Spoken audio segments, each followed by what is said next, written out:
Welcome again kwa hii podcast ambao tunazungumzia mambo na Christ.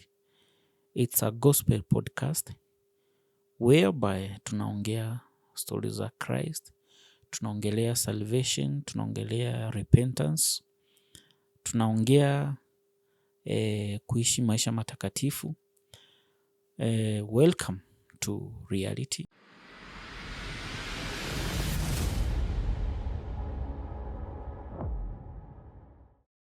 So leo kuna video nimeiona ya wadada fulani walikuwa wanacheza pale kanisani. Na nilikuwa nafikiria ni function fulani, maybe a wedding, but nilipokuwa naiangalia vizuri, hiyo video nimeiona wanacheza pale kanisani, ni kama wanaongoza praise and worship. Na pia nitawawekea hapo muione, mniambie nyinyi kwa maoni yenu kama Wakristo, wale ambao wako na agenda na wako na vision na wako na malengo. Mniambie kama hiyo video kweli hiyo ni kanisa ama ni nini, kwa sababu siku hizi huwezi tofautisha kati ya kanisa na club. Yani huwezi sema hii ni church na uitofautishe kwamba na hii ni club ama hii ni entertainment, kwa sababu watu wamechukulia vitu za Mungu kama kawaida. Watu wamechukulia kana kwamba it's a normal thing. Ebu ichukulie wewe kama tuseme for example, tuchukulie wazazi wako. Wazazi wako wewe kama kijana au msichana au mtoto. Kuna ile heshima unakuanga umepea wazazi wako. Na kuna zile vitu ambazo unajua huwezi fanya mbele ya wazazi wako.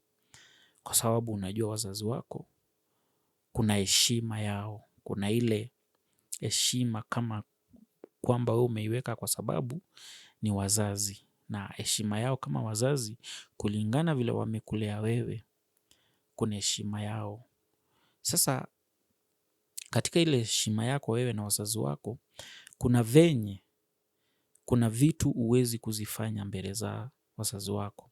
Na hata ukiwa pale nje pia huwezi kuzifanya kwa sababu vile wazazi walikulea na maadili mema. Kwa hiyo kuna vitu ambazo unajua hii siwezi fanya, hii naweza fanya, hii siwezi fanya. Na pia kama mwanadamu, mtu mzima uko na heshima zako. Unajua kwamba kuna mabaya na kuna mazuri. Na wewe umejieka katika kategori ya kwamba hutafanya mabaya, utasimama na kufanya mazuri. Utasimama na kuishi maisha ambayo yako na heshima. Hutakuwa unafanya vitu ambazo viko kinyume na maadili ya kijamii ama kinyume na maisha yako. Kwa hiyo, sasa tunaporudi katika kanisa la leo, huwezi tofautisha kati ya kanisa na club. Namaanisha nini? Namaanisha kwamba kila ambacho tunakiona katika burudani pale club ama events zile ambazo zina happen za kidunia, hauwezi kuzitofautisha na church. Kanisa la leo limekuwa halina utofauti. Limekuwa la kawaida, vitu zimekuwa kawaida. Unajua watu wanapenda kusema don't judge. God is the one who's supposed to judge us. You are just a human being. You're not supposed to judge us. Hiyo ndio excuse watu wengi wanatumia, especially watu ambao wanajiita ni Wakristo. Kitu unafaa kuelewa, Ukristo ni dini kama zile dini nyingine. Utofauti wa Ukristo unakujia wapi? Ni pale unapoishi katika yale maisha ambao ni matakatifu. Unapokuwa umebadilika, haukai kama watu wa kidunia, hautembei kama watu wa kidunia, hauishi kama watu wa kidunia. Tabia zako ni tofauti. Ukristo ni kuivaa sura ya Kristo na kuishi katika yale maisha ambayo ni matakatifu kwa sababu pasipokuwa na utakatifu, hata wewe kama ni Mkristo unaomba na kufunga, unafanya yote, pasipokuwa na utakatifu itakuwa ni bure kwako, kwa sababu ule utakatifu ndio utakuwa thibitisho kwetu kwamba sisi ni Wakristo na sisi tumeokoka na sisi ni watakatifu. Kwa sababu kila mtu anaweza sema mimi ni Mkristo. Unapotembea kwa mitaa ukiuliza watu, kila mtu anasema yeye ni Mkristo. Hata yule ambao unamkuta anakunywa pombe, yule ambaye anafanya usherati, yule ambao anasengenya, yule ambaye anadanganyana, yule ambaye ana gossip. Kila mtu ambaye ako kwa hii dunia ukimuuliza, tukiachana na zile dini zingine, kwa katika hii dini ya Ukristo, kwa wale ambao wanakiri ni Wakristo, ni watu wote wale ambao wanakiri kwamba wao ni Wakristo, licha ya wao kwa wanafanya vitu ziko kinyume na huu Kristo. Kwa hiyo unaposema wewe ni Mkristo, lazima uelewe kwamba katika huu Kristo kuna utakatifu ndani yake. Na huu utakatifu ndio ambao Mungu anaangalia. Kwa sababu katika neno lake anasema kwamba nitawahukumu kwa matendo yenu. Nitawahukumu kwa yale maisha ambao muliishi. Biblia inasema pia kwamba ni wengi, kila mmoja ameitwa katika ufalme wa mbinguni.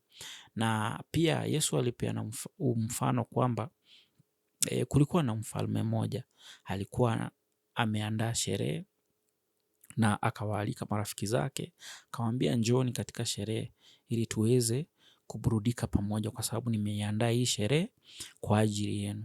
Lakini wale marafiki zake hawaku attend ile sherehe, walikataa. Kila mtu akakuwa ako na excuse ya kufanya mambo alikuwa anayafanya. Tena yule mfalme tena akawatuma tena watumishi wake, akawaambia nendeni mkawaambia wale marafiki zangu kwamba nimeandaa sherehe na hii sherehe nimeandaa kwa ajili yao. Kwa hiyo naomba muweze kuhudhuria katika hii sherehe ili tuweze kuburudika na kusherehekea pamoja. Wale wafanyikazi walipoenda kuwaambia wale marafiki ambao yule mfalme amewaalika katika ile sherehe, bado wakakataa. Kwa hiyo yule mfalme alichokifanya, katika mara ya tatu akawatuma sasa wale watumishi wengine, akawaambia sasa nendeni kwa kila kona ya mitaa, yeyote mtakaye muona na kumpata, awe ni mwizi, awe ni mzinzi, awe yeyote, mwambie mfalme amekualika katika sherehe, njooni mkaburudike pamoja. Na huu mfano tunapoangalia Yesu alipokuwa anauzungumzia, kiuhalisia, sisi wote ambao tuko katika hii dunia tumeitwa katika ufalme wa mbinguni. Na kuna katikati yetu kuna wale marafiki, katikati yetu kuna wazinzi, katikati yetu kuna aina mbalimbali ya watu ambao wameitwa katika ufalme wa mbinguni. Lakini bado Biblia inasema kwamba wale wote ambao tumeitwa katika ufalme wa mbinguni, sio wote ambao tumeteuliwa katika huu ufalme wa mbinguni. Ndiposa anasema kwamba kuna watakao kuja waseme mimi Bwana nilifanya hichi kwa ajili yako, hii nilifanya hii. Wengine waseme mimi nilihubiri sana, nilitoa mapepo, mimi niliwasaidia watu sana. Lakini sasa Yesu naye anakuwa pale anawajibu akisema kwamba mimi sikuwajua nyinyi. Kwa sababu gani? Kuna watu ambao tunaishi katika maisha ambayo tunasema sisi ni Wakristo, lakini katika haya maisha hakuna utakatifu ndani yetu. Katika haya maisha hakuna kanisa la kweli.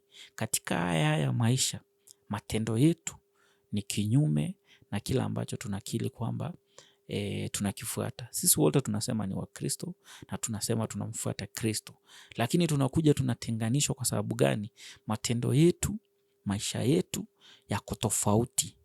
Kwa sababu leo hii unapata siku ya kwenda kanisani, kila mtu ambaye ako pale kanisani anakiri kwamba yeye ni Mkristo na anakiri kwamba anamwabudu.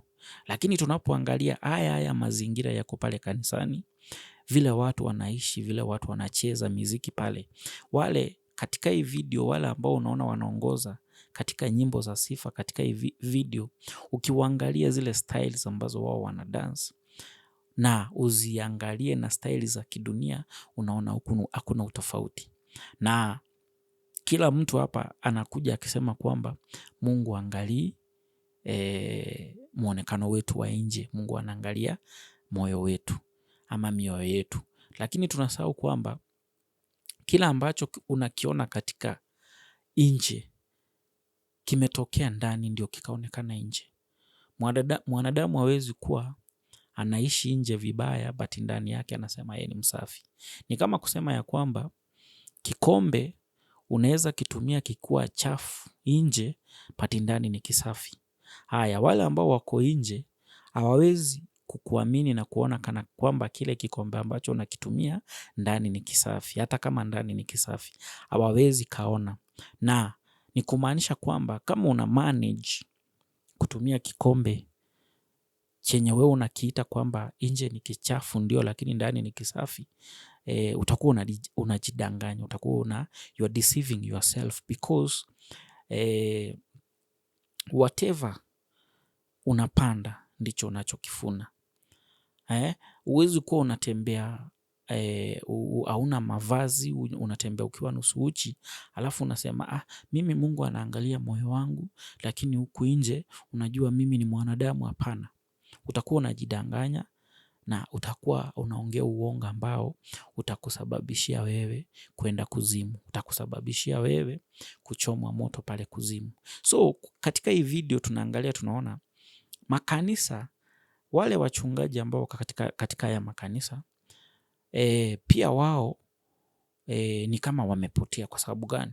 Kuna zile vitu ambazo zinaendelea katika makanisani ya sasa, lakini unapata watumishi wamenyamaza. Kuna viongozi katika kanisa, kuna wachungaji katika hiyo kanisa, na ndi unaona sasa makanisa pia ya siku hizi mchungaji anachukua karama zote. Unapata mchungaji yeye ndio mchungaji, yeye ndio nabii, yeye ndio kiongozi wa kanisa.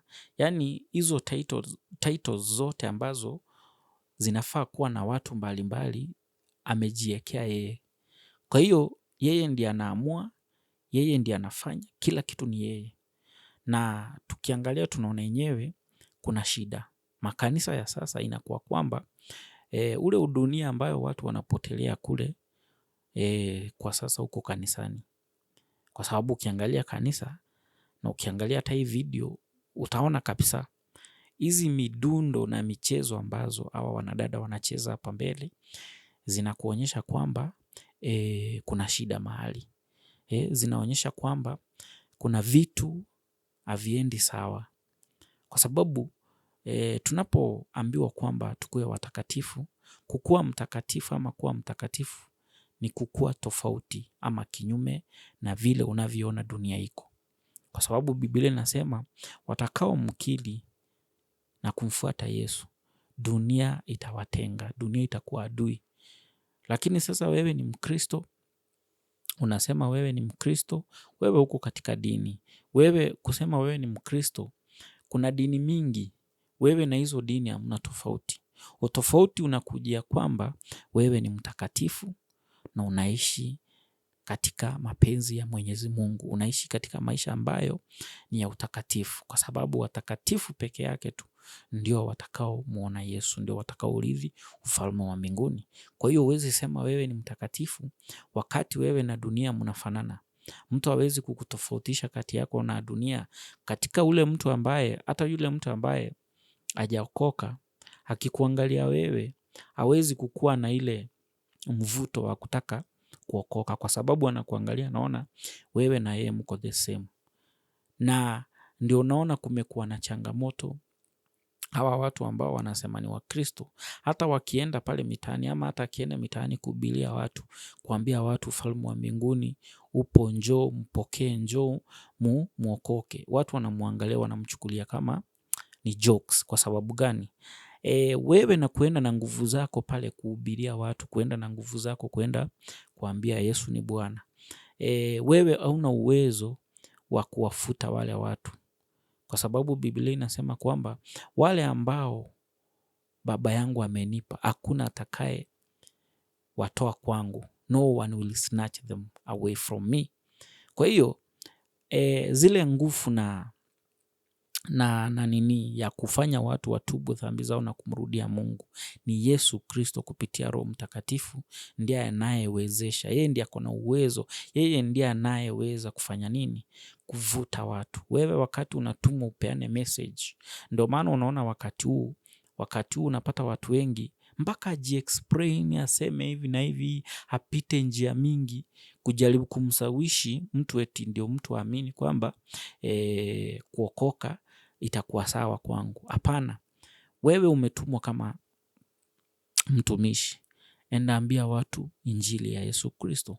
Waambie kwamba Yesu anaponya, Yesu anaokoa, Yesu anasaidia wale ambao wako katika dhambi, na kupitia hiyo injili ya Yesu Kristo, Yesu mwenyewe kupitia Roho wake Mtakatifu atawasawishi wale watu mioyo yao iweze kumgeukia na kuacha mabaya.